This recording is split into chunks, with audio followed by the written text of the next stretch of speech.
Hello, hello, and good morning, my loves. This is Jawan with EQ with Jah, and I just wanted to start off this wonderful day saying, I love this day, I love my life, I love this journey, I love my purpose. I am at the center point of my soul. I am open to and receive all love intended for me inside and outside of my physical being. Thank you, thank you, thank you, thank you, thank you. This is my personal daily mantra that I created about 5 years ago that I say to myself every single day. Every single morning, I wake up and say that because I learned a long time ago that in order to trust and learn, and oh yeah, topic of today is intuition.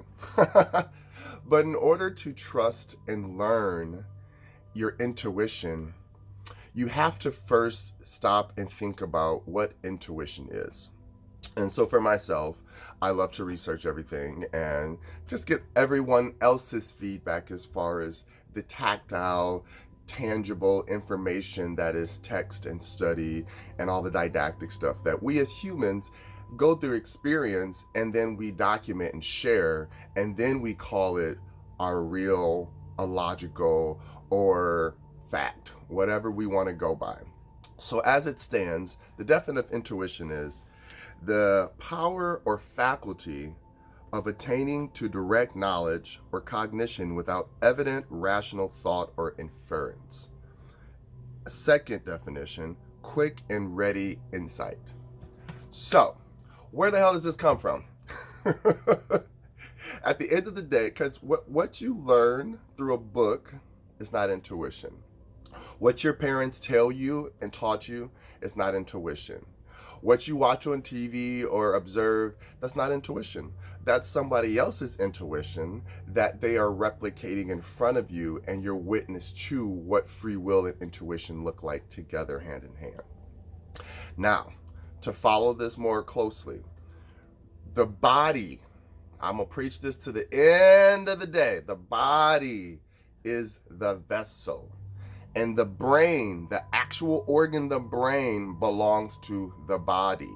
So the body and the brain equal the ego, which is our human form, which makes me, Jawan, this talking thing in front of you. Now, before, when I was born and when I die, the flesh will still lie there. You will still see the imprint of what Jawan, the person, the being represented.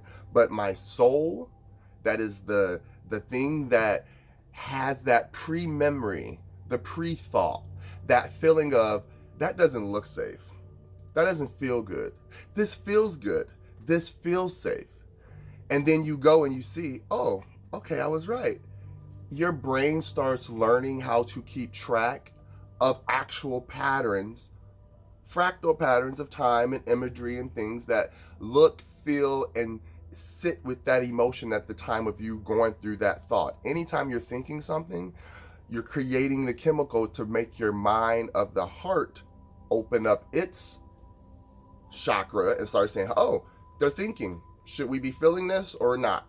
The heart doesn't know which way or the other. It's the inner child. It just gives and gives and gives and gives and gives. It's the self-sustaining thing of our body. The heart is the only thing that keeps itself alive. It's the only thing that keeps itself alive. We can be brain dead right now in a hospital bed. As long as that heart's still beating, you're alive. If the heart dies, everything dies. So what I said before in one of my on my blog, and one of the things I wrote about is that the heart belongs to your grandmother, not your heart, but your mother's heart. When you're in the womb, you're close to the heart. You feel your grandmother's love.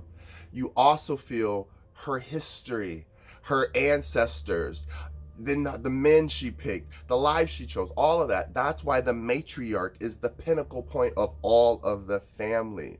That's why the matriarch stays close to the tribe and the home with the babies and stuff, because they can store the knowledge and replicate the knowledge of the human being. The male has always represented the phallic, the seed planter, the thing that breaks ground first. But we are only a product of the female, which is the giver of life. through the tangibility of understanding that there's a world inside of her that can create a whole new being with a whole new world and a whole new essence of understanding itself. So we absorb all of these emotions from your grandmother, from all the things she's gone through, because remember, when she had her eggs and she was implanted by grandpa and then they fertilized you, you still grew inside of your mother's egg, which was the protective shell and her creative juices. And then from the father's seed of planting the life source, we give the life source. The phallic male is the life source. We give that source of life, the energy. That's why, alpha type, masculine energy, or males are always ready to go. And then the more submissive type, the female energy, or the feminine energy, which is not saying submissive is weak, it's saying submissive as the receiver, the taker, the thing that can spread it all out. I can be all the concentrated energy in the world, which the male sperm is, and then I give it to the female or the feminine energy, which can plant seeds into a fertile substance of nutrients. This is where all of our knowledge and prehistory of the cellular body, how it's supposed to work, comes from. Remember, you don't get up and just say, hey, skin, don't fall off today, and nails, keep growing, and teeth, could you please keep working? That's the reality of how we don't think about keeping the intuitive connection between the heart mind and the mind that perceives the world outside of it. When we say 3D thinking is literally anything that you learned and then you say, well, I don't believe that. I don't feel that. I think, I feel. Those are all 3D terminologies. You can understand that you feeling something is a part of the process. But to say I don't believe, what does that mean? So what? You don't believe. It's still happening. You know what I mean? Even if somebody photoshopped it and put it this way, whatever the situation is, even if your intuition is like, that's fake or real, what's it matter in that moment? You just use your intuition to decipher if something was reasonably possible or not. That's all logic is. Is it reasonably possible or not? The rest is based off of the emotional understanding of what's intuitively telling me to pay attention to the signs to know that something is real or fake. What I've been given and taught through someone else's conditioning of this reality prior to me, which is why the Mother Earth is so important.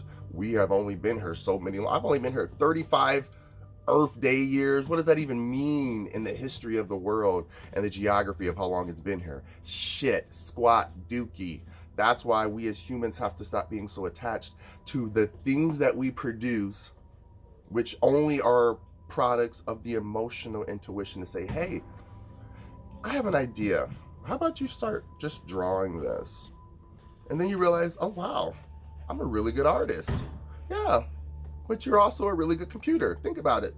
Your brain is the microchip that absorbs it all, takes it in, makes it a memory, and then the emotions decide what to do with it. The emotions are the creative aspect of how you see that memory now, and how you get to reduplicate that memory and make it your artistic outlook. That is the whole point of art. When people say artistic interpretation, that is up to you, as you are a creator.